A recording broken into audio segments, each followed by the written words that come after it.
monde, bienvenue chez Winnie.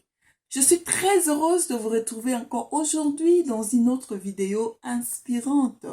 Dans l'épisode d'aujourd'hui, nous avons le réel plaisir de vous parler d'un grand monsieur connu de tous à travers son livre intitulé La chèvre de ma mère qui, moi particulièrement, je tiens à lui remercier énormément, pas parce que je suis comptée parmi les ambassadrices nationaux et que nous lui représentons à travers notre programme qu'on en parlera prochainement, mais c'est parce que son livre a beaucoup révolutionné ma croyance et surtout ma relation vis-à-vis de l'argent. Normalement, c'était prévu qu'on parle aujourd'hui de Monsieur Ricardo Kanyama à travers son programme mondial d'éradication de la mentalité des pauvretés, autrement dit Vision la chèvre. Alors, suite à vos nombreuses questions concernant Vision la chèvre, telles que pourquoi la chèvre, pourquoi Vision la chèvre, c'est-à-dire toutes les questions qui tournent tout autour de la chèvre. Alors, c'est par là que je me suis dit, eh bien, pourquoi ne pas commencer par l'origine de ces noms, la chèvre, qui a été tiré du livre de Monsieur Ricardo Kanyama. Pourquoi nous avons choisi de parler de ce livre, La chèvre de ma mère? Eh bien, si nous avons décidé de parler de ces livres, non seulement c'est un livre qui parle de l'éducation financière africaine, d'ailleurs, c'est parmi des livres les plus vendus dans le monde car il contient le secret de la prospérité financière. Mais aussi, c'est un livre très particulier car il s'adapte à la culture et aux réalités africaines.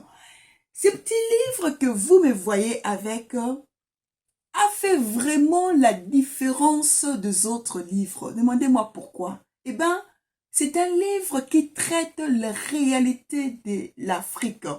D'ailleurs, je tiens vraiment à insister de dire à tous les Africains qui veulent atteindre l'indépendance financière doivent absolument procurer ces livres.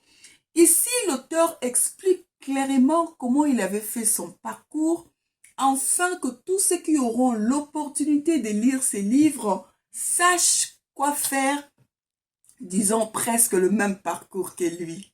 Une chose est de savoir que la richesse est culturelle. Alors, M. Ricardo Kanyama, à travers son livre La chèvre de ma mère, parle de la richesse dans un langage qui permet à une personne de comprendre dans sa culture. Même si le vrai problème est que l'Africain ne comprend justement pas ce que c'est la richesse. Pourquoi? Eh bien, parce que on lui parle dans un langage occidental. Écoute, on doit se le dire la vérité. Peut-être que c'est aussi la raison pour laquelle aujourd'hui l'Afrique est pauvre.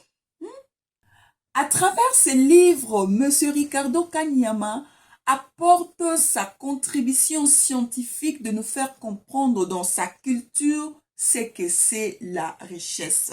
Alors, au fur et à mesure qu'on avance, on comprend combien ce livre a aidé beaucoup de personnes à comprendre la logique, le principe et les dynamiques de la richesse.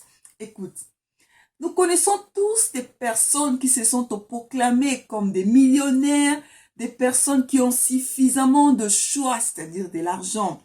Ah oui, nous devons le savoir que l'argent apporte plus de choix dans la vie d'une personne. Mais malheureusement, toutes ces personnes n'ont jamais eu l'audace ou le courage de nous dévoiler leur parcours à la richesse. Okay? Ils ne nous disent exactement pas ce qu'ils ont fait et préfèrent cacher leurs secrets. C'est ça les problèmes. Mais aujourd'hui, nous avons eu la grâce à travers la personne de Ricardo Kanyama qui est aujourd'hui un coach, un conférencier, un entrepreneur, un motivateur. En bref, il a plusieurs casquettes et d'ailleurs, il est connu grâce à son livre La chèvre de ma mère qui je vous laisse d'ailleurs suivre une petite vidéo où il explique un tout petit peu de ce qui est écrit dans son livre La chèvre de ma mère. Alors, à tout de suite. Moi, je suis issu d'une famille très pauvre d'Afrique. Euh, mais qui s'était appauvri encore plus avec la mort de mon père, qui est mort quand j'avais 6 ans. Et c'est là où on s'est retrouvé vraiment dans une pauvreté extraordinaire, parce que dans notre culture, quand un homme meurt, et sa richesse appartenait à sa famille. Et la famille de mon père s'est accaparée de tous les biens de notre père. Et on s'est retrouvé vraiment dans une pauvreté où on manquait même de quoi manger ou des tiges d'allumettes, des choses comme ça. Wow. Oui, c'est parce que vous devriez attendre que les voisins puissent allumer le feu et aller prendre quelques morceaux de braise pour venir allumer chez vous. C'est dans ce contexte-là que j'ai demandé à maman que je voulais réussir dans la vie, qu'est-ce que je devais faire. Et comme ma maman n'avait jamais été à l'école, elle m'a dit non, il faut aller à l'école. Donc je suis allé à l'école avec l'idée que l'école m'apprendrait comment devenir riche en fait. Alors je suis allé à l'école. Bon, à cet âge-là, on ne se pose pas trop de questions et j'ai étudié avec l'idée que l'école m'apprenait comment devenir riche. Mais c'est lorsque j'ai fini mes études, j'ai commencé à chercher un emploi et je n'en trouvais pas. Vous savez, en Afrique, le chômage, c'est vraiment un vrai problème. C'est là pour la première fois que je me suis posé la question de dire, et j'avais 28 ans et j'avais un revenu d'à peu près $15 le mois. Je me suis posé la question, j'ai dit, mais est-ce que ce que ma maman m'avait dit, c'était vrai? J'étais quand même brillant à l'école et pourquoi je ne réussis pas financièrement? Alors, je me dis, voilà, j'ai 28 ans. Je ne sais même pas me marier. Ma maman qui n'avait pas été à l'école nous avait quand même pris en charge. Donc, peut-être financièrement, elle était plus intelligente que moi. Alors, j'ai voulu savoir quel était le secret de ma mère. C'est là où j'ai raconté l'histoire de la chèvre de ma mère. Parce que lorsqu'on s'est retrouvé dans la pauvreté, avec la seule chèvre qu'on nous avait donnée, on a commencé à faire la pression à la maman pour tuer la chèvre. Et elle nous a dit, je ne peux pas tuer cette chèvre. Tuer pour la manger? Pour la manger, voilà. Alors, un jour, elle nous a dit, si je tue la seule chèvre que nous avons, alors nous resterons pauvres pour toute la vie. Mais si nous gardons cette chèvre, à la longue, elle peut se multiplier et cela nous aidera de sortir de la situation où nous nous trouvons. Alors, de sa décision de garder la chèvre, était né un troupeau de chèvres et c'est grâce à ce troupeau de chèvres que j'étais parti à l'école.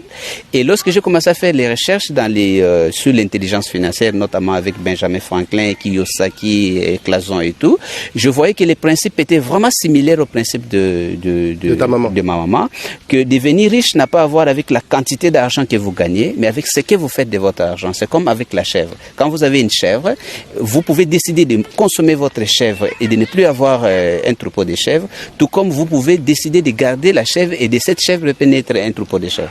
C'est dans cette logique-là que je vais comprendre qu'avec l'argent, nos décisions, avec l'argent ou la richesse, peut faire en sorte qu'on devienne pauvre ou qu'on sorte de la pauvreté et devenir riche. Tout à fait. Et là, j'avais décidé donc d'adopter donc le comportement de ma mère.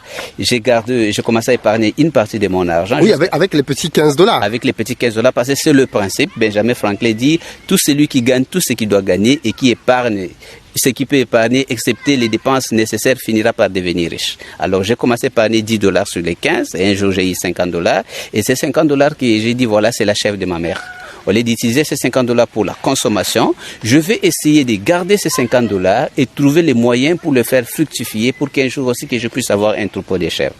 Mais bien sûr, comme c'était l'argent en papier, maintenant j'étais obligé donc d'apprendre sur comment l'argent se multiplie. C'est d'ailleurs comme ça que j'ai viré vers le business et l'entrepreneuriat où j'ai appris, bon voilà, c'est basé sur la loi de l'offre et des demandes. Il faut offrir un service, il faut vendre quelque chose. Et j'ai travaillé graduellement avec ces principes pour quitter des $50 à $400, des $400 à $3,500, des $3,500 à $6,500, des $6,500 à 15 000. C'est appliquant les mêmes principes. On produit plus, on épargne une bonne partie pour augmenter son capital, on investit encore, que voilà, je suis devenu l'homme d'affaires que je suis devenu. Justement, c'était important parce que c'est un principe qui te permet d'avoir une des choses qui manque aux pauvres, le capital, et surtout le capital financier. Tout à fait.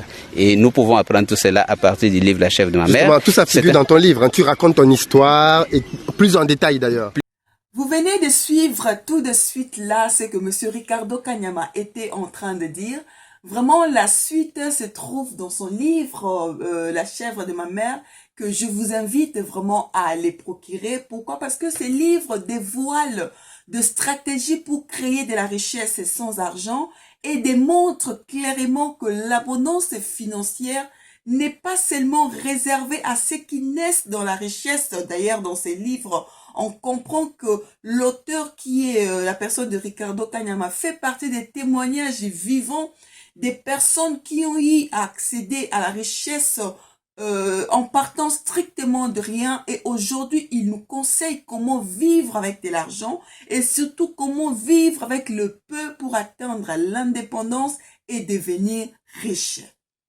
La simplicité de l'histoire de la chèvre de ma mère devrait normalement vous convaincre que vous pouvez aussi devenir riche, quelle que soit la situation actuelle. Alors, en effet, cette sagesse simple contient un secret puissant qui peut transformer le destin de ceux qui la comprennent et l'appliquent. Je le répète encore que ce petit livre est plus qu'un livre, mais c'est un grand trésor. Un livre qui joue un rôle de guide sur le chemin de la réussite matérielle et de l'autonomie financière. Alors, pas à pas, Ricardo Kanyama montre au lecteur comment gravir d'une marche à l'autre les escaliers qui conduisent au succès matériel. Il montre aussi comment devenir millionnaire par des moyens honnêtes et transparents. Et cela à partir de rien ou presque. Pour tous ceux qui veulent procurer ces livres, je vous mets le lien juste en bas. Il suffit de cliquer et de voir tous les détails. En tout cas, nous sommes arrivés à la fin de notre ou bien de cette vidéo. Pour tous ceux qui ne sont pas encore abonnés dans cette chaîne qui représente une communauté des entrepreneurs qui veulent réussir, qui veulent devenir de millionnaires, pourquoi pas des milliardaires, vraiment, je vous invite à vous abonner dès aujourd'hui. Et si vous êtes déjà abonné, pourquoi ne pas partager et aimer notre chaîne? Quant à moi, je vous dis à la prochaine!